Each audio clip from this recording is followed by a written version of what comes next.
Are Tottenham one of the clubs set to trigger the £50 million release clause of the best playmaker at the European Championships? Meanwhile, Spurs face a battle with Manchester City to secure a move for a German under-17 wonder kid, and I am forced to eat my words as Gareth Southgate proves once again that he knows more about managing at international tournaments than any of us. All of this and more in today's daily Premier League transfer news with me, Barnaby Slater. Guys, once again, thank you so much for watching. Please do drop the video a like, press subscribe if you haven't already, and press that bell button so you get notifications of when my daily content comes to you. Also, you can be a member, only £1 a month. All the details in the description box below. Really helps me to make this daily content for you. But let's get started. I will go on to England's incredible win later on, but let's get started right now with my beloved Tottenham Hotspur, as always, of course. There is a likelihood that Dani Olmo, who I think has been the best creator at these European Championships, there is a likelihood that his £50 million release clause will be triggered before a deadline that runs out this Monday. That's according to Ryan Taylor. Check him out if you don't already. Really good journalist. Chelsea are not interested in triggering the 26-year-old Spanish international's release clause. And there are, according to Ryan, there are English and Spanish sides in contention. And we all know that Dani Olmo has been on Tottenham's list for a long time now. In terms of backup for James Maddison, in terms of versatility, in terms of everything that I've seen from this player in the European Championships, I think £50 million is an absolute steal. And I'm really hopeful that Johan Lange and Ange Postecoglou have had a conversation. Is there the money there to make it happen? My only worry is that potentially, and this is the same with the Eberechi Eze story that won't go away as well, I think Tottenham wanted to get more players out of the door by now. They wanted to get more money in to add to their budget before spending so big, which would be 50 million for Olmo or 60 million plus, I think, 5 to 8 million add-ons for Eze.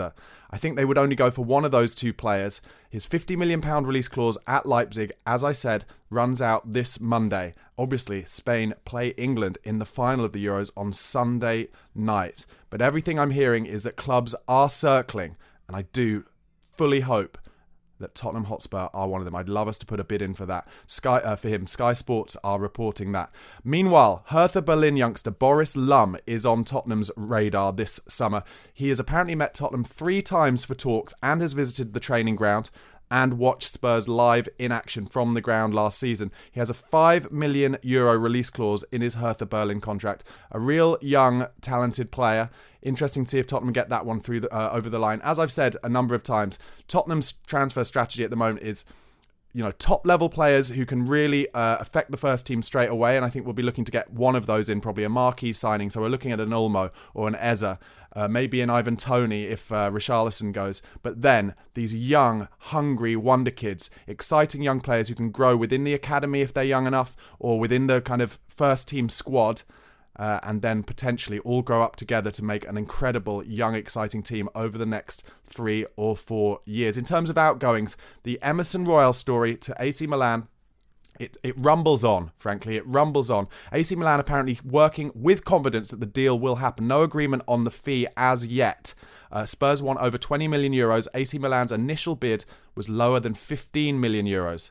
The next one is expected to be higher and get closer. However, his personal terms have been agreed with AC Milan. 5-year contract. That's been sorted since May, apparently. And in fact, Emerson Royal yesterday gave some quotes regarding his potential transfer and how much he'll miss his Brazilian counterpart, Richarlison. He said, I want to play on a regular basis. This is Emerson Royal. I don't want to sit on the bench. I've always been professional, but I also told the coach at Spurs that I want to play. Otherwise, I've got to look at other options.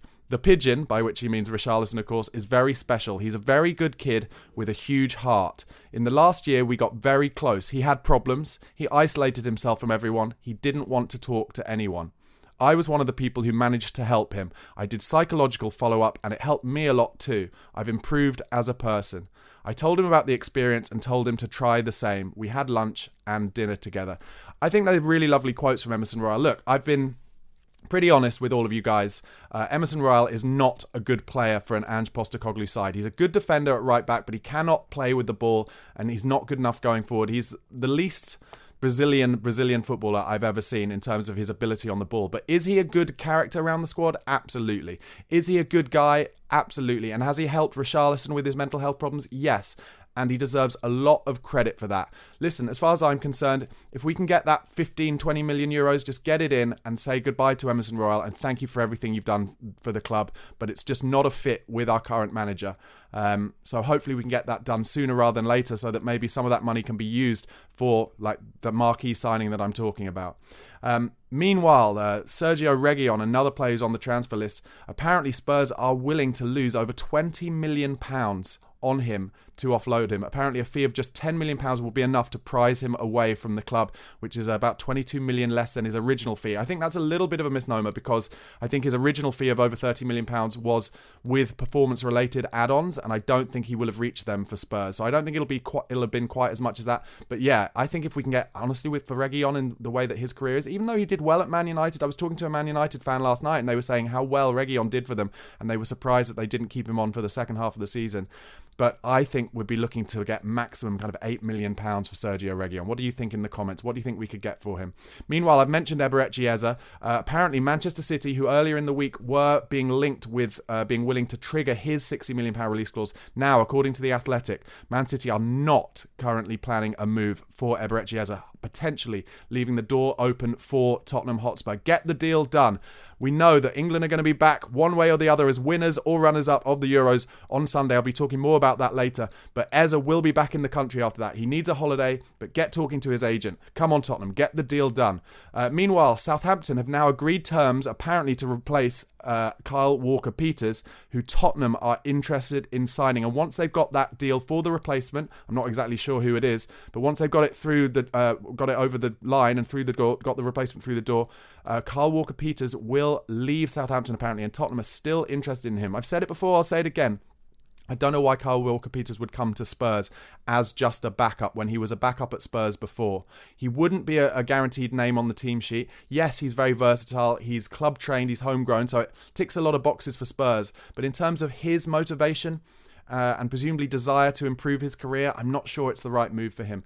Meanwhile, Ali Gold understands that Simon Davis has turned down an offer to join the Welsh coaching staff as an assistant coach under their new manager Craig Bellamy in order to remain as Spurs' academy director. That's good, I think, for Tottenham.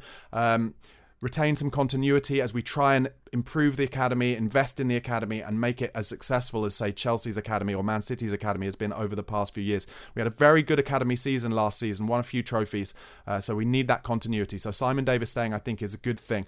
I'm sure you've seen some of the social media posts this morning and videos from the Uruguay versus Colombia Copa America semi-final. Rodrigo Bentancur actually came off for Uruguay after 35 minutes with an injury. I don't know much more about that at the moment. It's about midday on Thursday, so I'm sure some more news will drip feed over Rodrigo Bentancur's injury over the next few hours. Hopefully it's nothing too bad. But Uruguay then went on to lose 1-0 to Colombia in that semi-final, and then there were fights in the crowd. Have you seen it?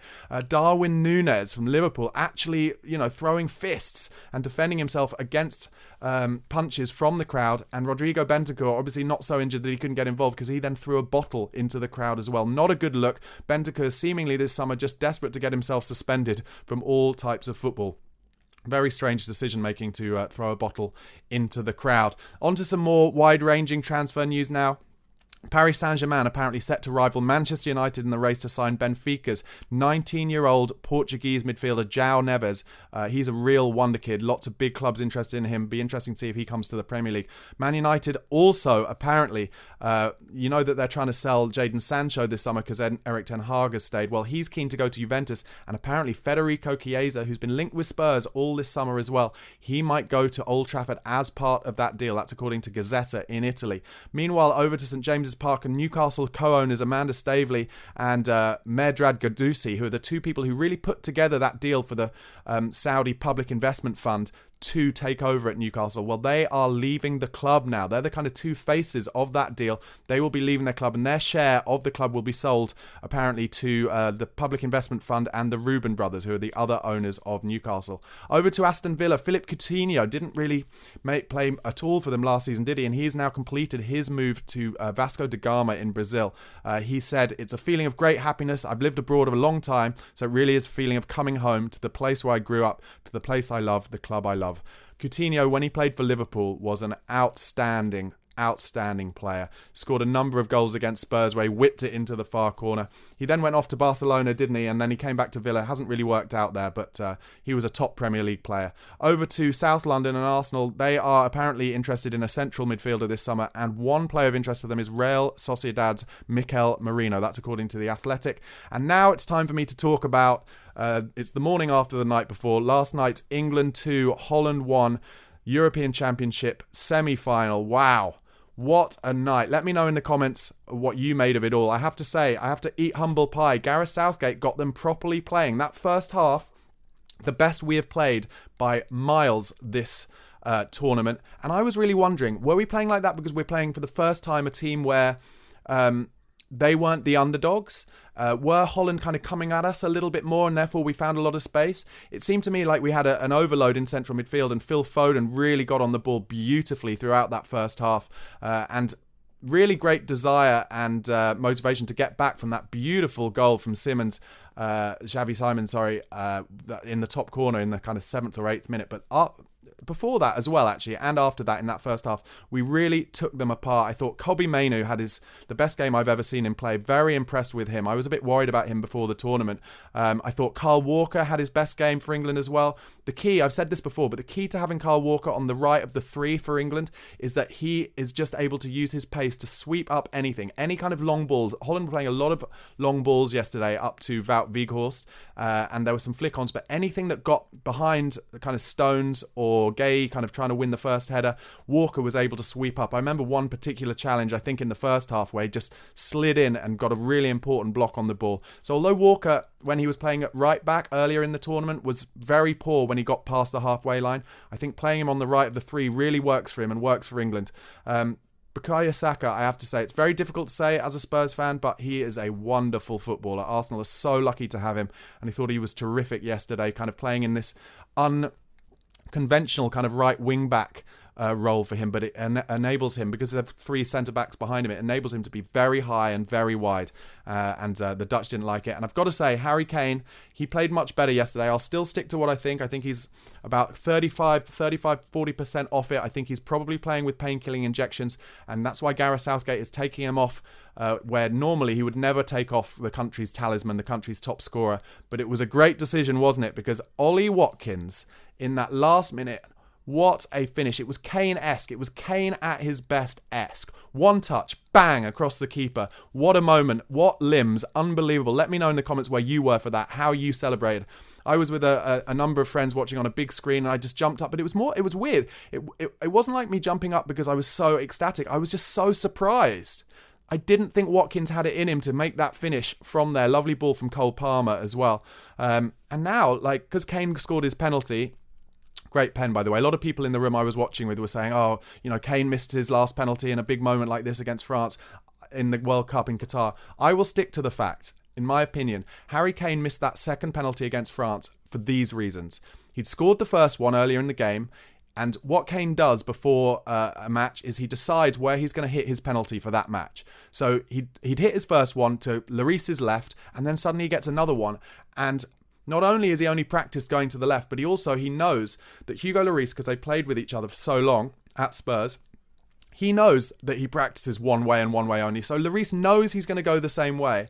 And because of that, Kane has to put more on it. And also, I think in the last second, in his peripheral vision, saw Hugo Lloris diving the right way. And so I had to put even more on it. And that's what sent it over the bar. But yesterday, I was totally confident Kane would score. And he did. No chance for the keeper whatsoever. And now he's level for the Golden Boot. 3 goals with a few other players. And what an incredible performance that is, considering, like I said, he's definitely been unfit. In terms of the Spanish final on Sunday, very exciting. England definitely the underdogs. But here's what I think. Can we keep the wingers quiet? and then get someone, probably Declan Rice, to basically kick Rodri. We've got to do a Rodri on Rodri, by which I mean lots of professional fouls, lots of getting into him, not letting him settle on the ball. If we can do those things, then I think we can beat Spain. It's not going to be easy. They're a very good side. But do I think we can score against them? Yes. I think they're quite open. And I think it's going to be a fascinating game. And I have to say, like I said, eating humble pie, Gareth Southgate has to go down as possibly the best England manager ever if he wins on Sunday. No England side has got to a final on foreign soil before. The two finals we've reached, World Cup 1966 at home, and then the Euros 3 years ago, 3 years ago, where the semi-finals and the final were all played at Wembley.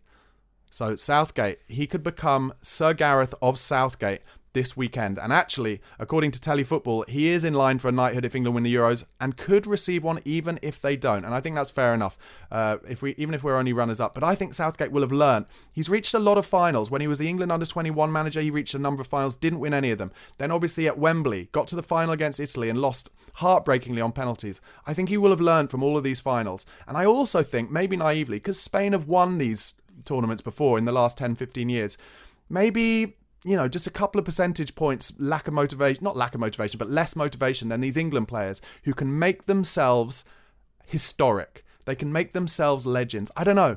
I've got a good feeling about it. I'm listening to all the podcasts and a lot of the big pundits, a lot of the big journalists currently saying something is happening for England. It's all rolling together, and I kind of agree. Really fascinated to see what happens. What a finish from Ollie Watkins. What a moment that was. And really good performances throughout that side. Some final bit of international news. Apparently Didier Deschamps will stay as French head coach until World Cup 2026. France, their fans as well. It's similar to how the England fans have been about Gareth Southgate this summer. Very disappointed with the kind of level of football that France played, but the French president said Deschamps has a contract and he's achieved the sporting objective that was set for him. Didier will continue his mission. So Zinedine Zidane was waiting in the wings for that job, but it looks like Deschamps will stay. And you let me know, do you think Gareth Southgate, now he's made it to the first England final on foreign soil, should he stay as the England manager? Would he want to, or do you think he's had enough of it? People throwing plastic cups at him, pundits telling him how terrible England are. But once again, he has shown he knows more about international management than any of us, and he has done a great job. And the way we played that first half yesterday gives me excitement that we can go against Spain and really duke it out with them, and maybe even hit them on the counter-attack, which we haven't really had the opportunity to do against anyone this tournament yet. It could suit us, but we're going to have to stop those wingers, and we're going to have to stop Rodri. They are the key factors for me. Okay, guys, thank you so much for watching and listening. Please do press the like button, press subscribe if you haven't already, and that bell button. And only £1 a month. All the details in the description box below to become a member. Really helps me make this content. Have a great rest of your day. Cheers.